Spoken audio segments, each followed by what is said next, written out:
Seenaa maantaati yaadaan baddee manaan qofaana dhiifte? Ilaalchuma hawaasni keenya qaama miidhamaaf qabutu na yaachisuutti jira. Akka?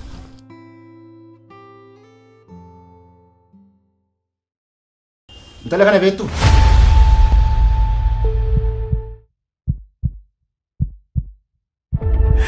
Asirti booko.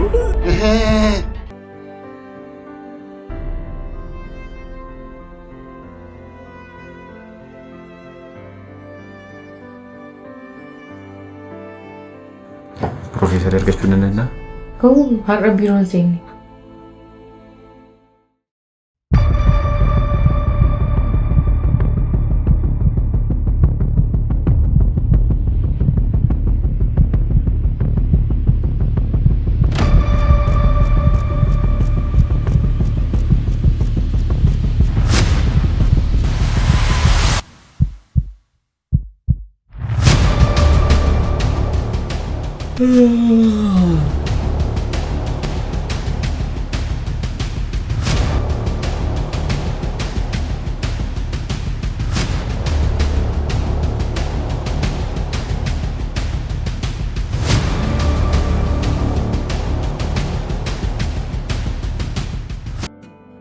Kabaja biyyaaf illee faayidaa qaba.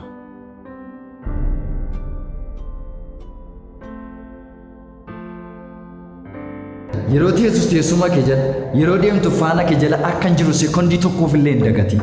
Maaf narratti taa'u.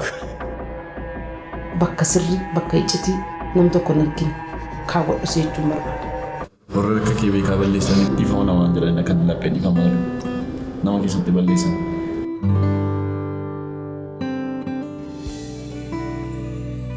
Sincero.